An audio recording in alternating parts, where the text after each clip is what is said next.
El Señor nos presenta hoy dos parábolas muy importantes para que entendamos en qué sentido nosotros somos sus discípulos.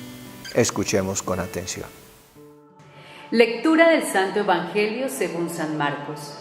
En aquel tiempo Jesús decía al gentío: el reino de Dios se parece a un hombre que echa semilla en la tierra. Él duerme de noche y se levanta de mañana. La semilla germina y va creciendo sin que él sepa cómo. La tierra va produciendo frutos sola. Primero los tallos, luego la espiga, después el grano. Cuando el grano está a punto, se mete la hoz porque ha llegado la siega. Dijo también: ¿con qué podemos comparar el reino de Dios? ¿Qué parábola usaremos?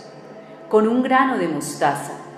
Al sembrarlo en la tierra es la semilla más pequeña, pero después de sembrada crece, se hace más alta que las demás hortalizas y echa ramas tan grandes que los pájaros del cielo pueden anidar a su sombra. Con muchas parábolas parecidas les exponía la palabra, acomodándose a su entender. Todo se lo exponía con parábolas, pero a sus discípulos se lo explicaba todo en privado. Palabra del Señor.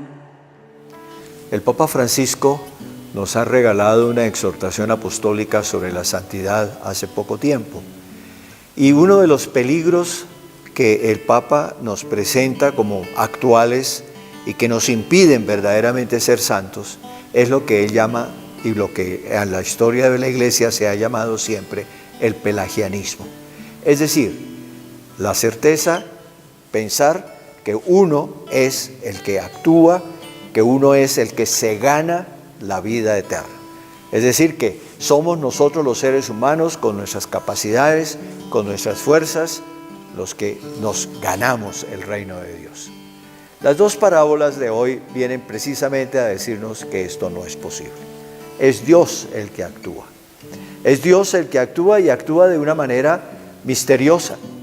Porque muchas veces, precisamente, nosotros no sabemos cómo el Señor nos mueve, cómo el Señor permite que en nosotros vayan progresando las virtudes, la capacidad de entender su palabra, la capacidad de vivir cada vez más de una manera coherente. Muchas veces no sabemos cómo el Señor actúa. Muchas veces recibimos en la vida ciertos golpes duros, difíciles, que nos hacen a veces recapacitar porque nos sacuden profundamente y nos sacan de nuestro conformismo, de nuestra rutina diaria. El Señor actúa, Él es el que nos lleva, Él es el que nos lleva. Ahí hay un misterio que no es fácil siempre, nunca de entender, porque es el Señor el que actúa, es el Señor el que salva, pero nosotros tenemos que aceptar esa salvación. Nosotros no podemos rechazarla. Nosotros no podemos sencillamente decir: si eres tú el que haces, entonces yo me cruzo de brazos y hago lo que a mí se me antoja porque tú me salvas. No. La salvación del Señor, si nosotros la recibimos en el corazón, precisamente va transformando nuestra vida. La moral cristiana no es sencillamente el fruto de un esfuerzo ético, es mucho más. Es simplemente abrir plenamente el corazón al Señor para que Él actúe, de tal manera que toda nuestra vida se vaya transformando, porque se va llenando de la luz que Él nos da, se va llenando de la fuerza que Él nos da, se va llenando del amor que Él infunde en nuestros corazones por medio de su Espíritu. Entonces, ser cristiano y ser santo no es sino abrir el corazón al Señor para que Él actúe. Y todo ese granito de mostaza de que nos habla el Evangelio, chiquitico, pequeñísimo, que es precisamente lo que el Señor siembra en nosotros, hace posible que vayamos creciendo, que vayamos siendo cada vez más lo que el Señor quiere de nosotros.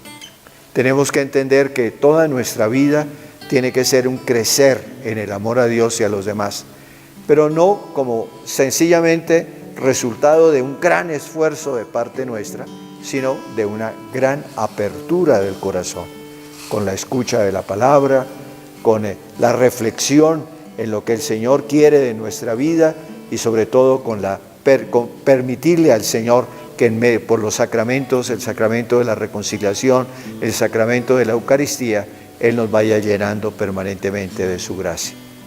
Hay que confiar en Él, hay que confiar en Él. Somos pequeños, frágiles, pecadores, pero si confiamos en el Señor, si abrimos nuestro corazón al Señor, si nos adherimos al Señor, el Señor realizará en nosotros su obra de salvación. La bendición de Dios Todopoderoso, Padre, Hijo y Espíritu Santo, descienda sobre ustedes y permanezca para siempre. Amén.